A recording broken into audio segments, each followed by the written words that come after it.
পটল লতি দিয়ে দারুণ একটি মজার রেসিপি শেয়ার করেছি। এই রেসিপি একবার বাড়িতে তৈরি করলে বারবার রিকোয়েস্ট করবেন, খেতে হবে দুর্দান্ত লোভনীয়। নমস্কার বন্ধুরা, অমৃতাদি কুকিং চ্যানেলে সবাইকে স্বাগত জানিয়ে আবারও হাজির হয়েছি। তো যে সকল বন্ধুরা ইউটিউব চ্যানেল থেকে দেখছেন তারা প্লিজ চ্যানেলটাকে সাবস্ক্রাইব করে আমার পাশে থাকবেন, আর যারা ফেসবুক থেকে দেখছেন তারা পেজটাকে ফলো করে রাখবেন। আর স্কিপ না করে পুরো রেসিপিটি দেখা অনুরোধ রইল, লাইক দিয়ে ভিডিওটি দেখবেন। তো চলুন রেসিপিটি দেখে নেওয়া যাক। আর এই যে দেখুন বন্ধুরা, এইগুলো হচ্ছে পটল লতি। দেখুন পটলের যে গাছ এইগুলো, তো আমরা এখানে পটল লতি বলে থাকি। তো দেখুন কি সুন্দর, কিন্তু একেবারে কিন্তু এই লতটাই নিতে হবে, যেটা নতুন ডগাটা ছাড়ে সেটাই কিন্তু নিতে হবে। তো এইগুলো কিন্তু খেতেও খুবই ভালো লাগে বন্ধুরা। তো কি করে বাছবো, তো দেখুন কি করে বাছতে হয় সেটাও আমি দেখাচ্ছি। এইভাবে এই যে দেখুন, এইভাবে ছিলে নিতে হবে, সুতোর মতো একটা থাকবে, এইভাবে কিন্তু ছিলে নিতে হবে। তো এটা কিন্তু হাত দিয়ে খুব সুন্দর করে ছিলানো যাবে। এই যে দেখুন খুব সুন্দর করে কিন্তু ছিলে নিয়েছি। আর দেখুন এইভাবে কিন্তু একটা পরিষ্কার হয়ে যাবে, এই যে দেখুন সবগুলোই কিন্তু এইভাবে বেছে নিতে হবে। তো আমি কিন্তু এইভাবে বাছছি, তো তাতে দেখুন একেবারে পরিষ্কার হয়ে গেছে, চকচকে হয়ে গেছে। তো এরকম যে ওপরে একটা শুং থাকে, এই শুংটায় দেখুন ওর সঙ্গে সে চামের সঙ্গে কিন্তু উঠে যাবে, চকচকে হয়ে যাবে। এইভাবে কিন্তু করে নিতে হবে।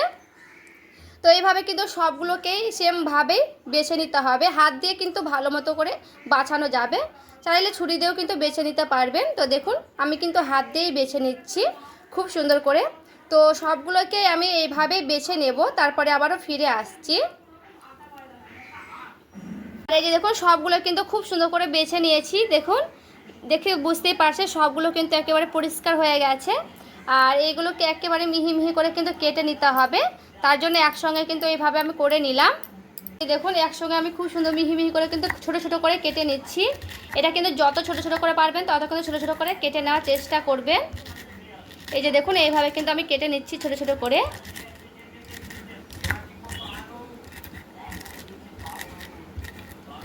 এখানে দেখুন সবগুলো কিন্তু আমার কাটানো হয়ে গেছে। তো একেবারে কিন্তু ছোটো ছোটো করে কেটে নিচ্ছি। তো এখানে একটা দুটো বড় থাকলে কিন্তু সাইডে ছোটো করে কেটে নেওয়ার চেষ্টা করবেন। তো দেখুন সবগুলো কিন্তু খুব ভালো মতো করে কেটে নিয়েছি। এরপরে এগুলোকে আমি ধুয়ে নেব। দেখুন একটা আলু নিয়ে নিয়েছি, তো অফ ক্যামেরায় আমি আলুর খোসাটাকে ছিলে নিয়েছি।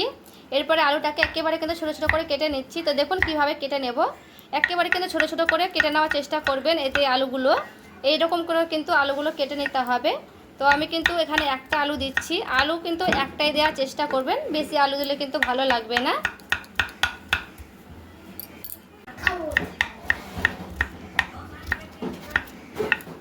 কিন্তু কেটে নেওয়া হয়ে গেল।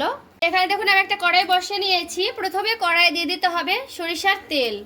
এরপরে এখানে দিয়ে দিচ্ছি ধুয়ে রাখা আলু।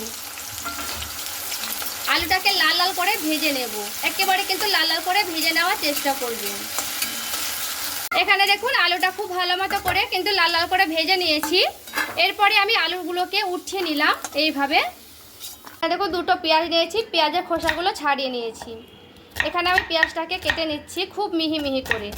এখানে একেবারে মিহি মিহি করে পেঁয়াজটা কেটে নেওয়ার চেষ্টা করবেন। এখানে কিন্তু আমি দুটোই পেঁয়াজ দেব।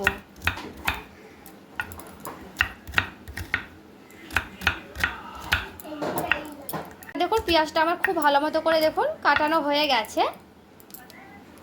দেখুন তেলটা কিন্তু রয়ে গেছে। তো এখানে আমি একটা শুকনো লঙ্কা নিয়েছি, সেখান থেকে অর্ধেকটা ভেঙে দিয়ে দিলাম। এরপর দেখুন 1 চামচের মতো দিয়ে দিলাম কালো জিরে। যে পেঁয়াজটা আমি কেটে রেখেছিলাম দিয়ে দিলাম। পেঁয়াজটাকে লাল লাল করে ভেজে নেব।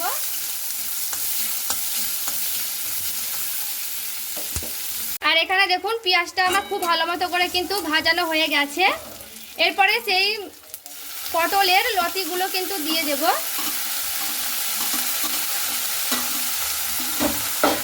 পটলের লতিগুলো দিয়েও 2-1 মিনিট একটু এইভাবে ভেজে নিতে হবে।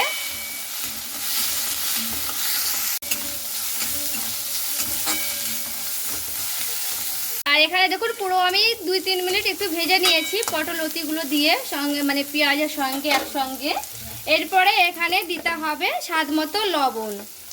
তো এখানে আমি স্বাদ মতো লবণটা দিয়ে দিলাম। দিয়ে দিচ্ছি হলুদের গুঁড়া সামান্য করে।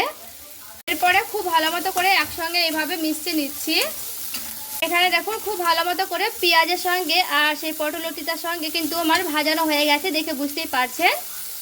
এরপরে ভেজে রাখা আলুগুলোকে দিয়ে দিতে হবে। এরপরে আলুর সঙ্গে এইভাবে আবারও 1-2 মিনিটের মতো একটু নাড়াচাড়া করে নেব।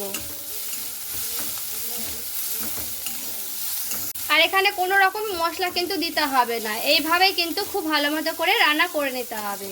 এখানে খুব ভালো মতো করে দেখুন আবারও 2-1 মিনিট ভাজানো হয়ে গেলে দিয়ে দিতে হবে জল। জলটা একটু বেশি লাগবে এখানে, কারণ পটল লতিগুলো কিন্তু সেদ্ধ হবে খুব সুন্দর করে। এখানে জলটা দিয়ে একটু ভালো মতো করে একটু নাড়াচাড়া করে নিলাম। এরপরে দিয়ে দিতে হবে ঢাকা। ঢাকা দিয়ে খুব সুন্দর করে ফুটিয়ে নিতে হবে। আমি ঢাকনাটা উঠিয়ে নিচ্ছি। আর দেখুন বন্ধুরা, জলগুলো কিন্তু একেবারে টেনে গেছে। তো এইভাবে খুন্তি দিয়ে দেখুন আলুগুলোকে আর সেই পটল লতিগুলোকে এইভাবে খুব সুন্দর করে এইভাবে খুন্তি দিয়ে একটু ঘুটে দিতে হবে। এতে করে একটু মাখো মাখো হবে, খেতেও ভালো লাগবে বা দেখতেও ভালো লাগবে। তো এইভাবে আমি একটু এইভাবে কিন্তু খুন্তি দিয়ে এইভাবে ঘুটে ঘুটে দিচ্ছি।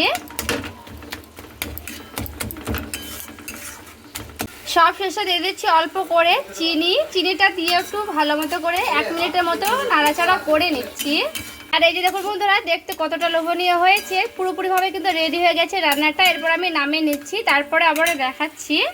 আর এই যে দেখুন বন্ধুরা, রেডি করে নিয়ে চলে এসেছি। আর দেখতে দেখুন কতটা সুন্দর লাগছে। আর এই দিয়ে কিন্তু গরম ধোয়া ওঠা ভাত খেতে দারুণ লাগবে।